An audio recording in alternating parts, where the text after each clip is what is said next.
Artificial intelligence ఈ పదాన్ని మనం ఈ మధ్యకాలంలో చాలా వింటున్నాం. ఎందువల్ల అంటే ఆర్టిఫిషియల్ ఇంటెలిజెన్స్ అనేటువంటిది మన సమాజంలో ఒక అంతర్భాగం అయిపోయింది. కాబట్టి కృత్రిమ మేధ అసలు మానవునికి ఉన్నటువంటి మేధతో సమానంగా ఈ మధ్యకాలంలో పోటీ పడుతోంది. మరి ఇది నిజంగా చాలా ఆశ్చర్యాన్ని కలిగించే అంశం. అసలు మానవుల్లో ఉన్నటువంటి బిలియన్స్ ఆఫ్ న్యూరాన్స్ ఒక రకంగా ఆ బ్రెయిన్లో చేసేటువంటి యాక్టివిటీ కానివ్వండి, చాలా కాంప్లెక్స్ రియాక్షన్స్ అక్కడ జరగటం వల్ల మనం మనసులో ఉన్నటువంటి ఆలోచన శక్తి, ఆలోచన విధానం, అలాగే మనలో ఉన్నటువంటి సెన్సిటివిటీ, అలాగే పర్సెప్షన్, ఇవన్నీ కూడా కృత్రిమ మేధలో రిఫ్లెక్ట్ అవుతూ ఉన్నాయి. ఈరోజు మనం చూసినట్టయితే అన్ని రంగాలకు వ్యాపించింది కృత్రిమ మేధ యొక్క సామర్థ్యం. ముఖ్యంగా ఈ మధ్యకాలంలో నాకు ఒక ఇన్సిడెంట్ చాలా మనసుకు కృత్రిమ మేధ గురించి చాలా దగ్గరికి తీసుకొని వచ్చింది. అదేంటి అంటే, క్లార్క్ అనేటువంటి ఒక క్రీడాకారునికి కేవలం 5% మాత్రమే దృష్టి ఉంది. ఓన్లీ 5% విజన్ ఉన్న అతను మరాథన్ తన కైవసం చేసుకున్నాడు. ఆ మరాథన్ని ఎలా గెలిచాడు అంటే, అతను దానికోసం మెటా ఏఐని తన టూల్గా వాడుకున్నాడు.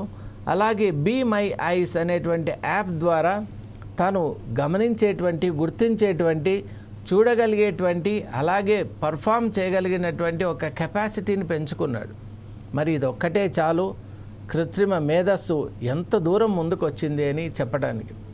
అసలు ఒక విషయం మనం ఆలోచించాలి.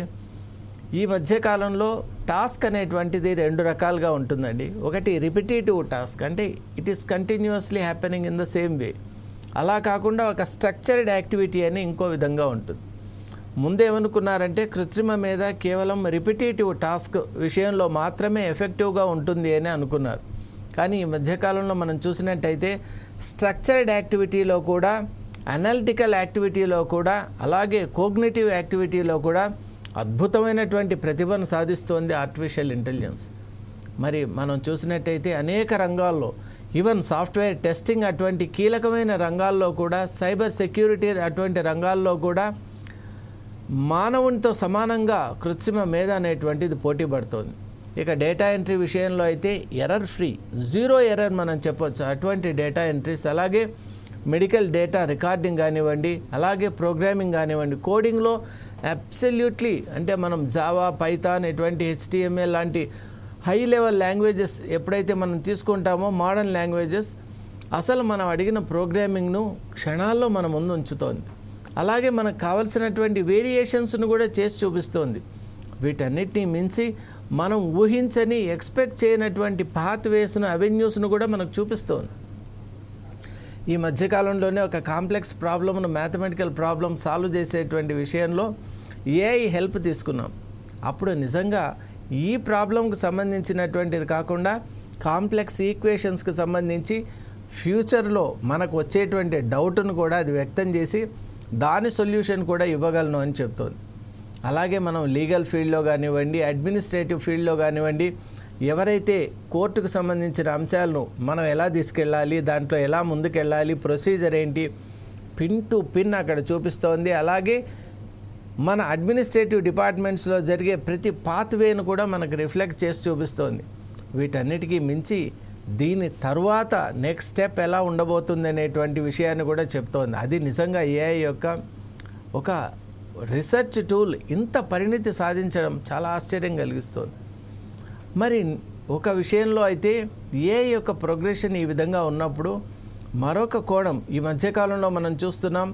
కేవలం టెక్నికల్ అంశాల్లోనే కాకుండా మేనేజ్మెంట్ డెసిషన్స్ తీసుకోవడం అనేటువంటిది చాలా కీలకమైనటువంటి యాక్టివిటీ.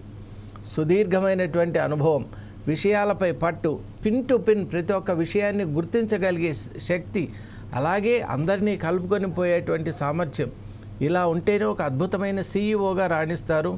మేనేజ్మెంట్ ప్రొఫెషనల్గా ఒక అద్భుతమైన management and strategic decision making అని మనం అంటాం మేనేజ్మెంట్లో, అది తీసుకోగలుగుతారు.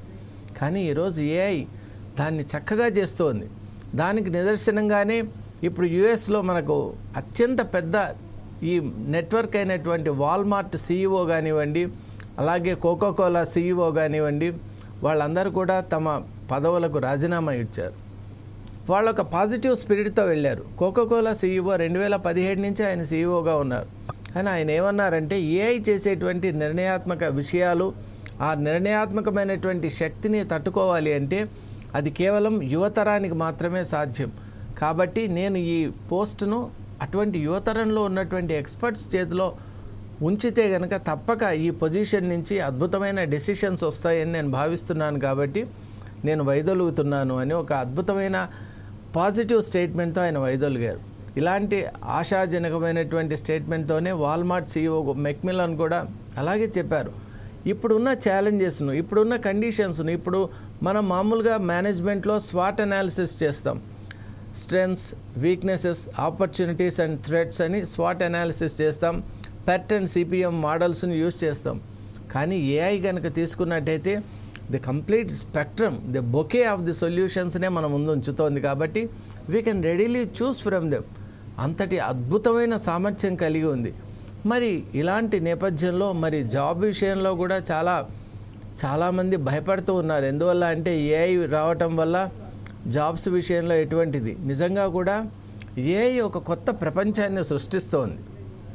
నిజంగా AI తరం అనేటువంటిది ఒకటి ఫామ్ అవుతోంది. కాబట్టి ఈ AI ఏజ్లో, AI ఎరాలో మనం తట్టుకోవాలి అంటే AIకి సంబంధించినటువంటి ప్యాటర్న్లో మనం కనుక వెళ్ళగలిగితే, అలాంటి ఆలోచనల శక్తిని మనం పెంపొందించుకోగలిగితే, ముఖ్యంగా AIని ఓన్ చేసుకోగలిగితే, అడాప్ట్ చేసుకోగలిగితే, definitely we can be in unison with AI and we can work in alliance with AI అని నేను భావిస్తూ ఉన్నాను.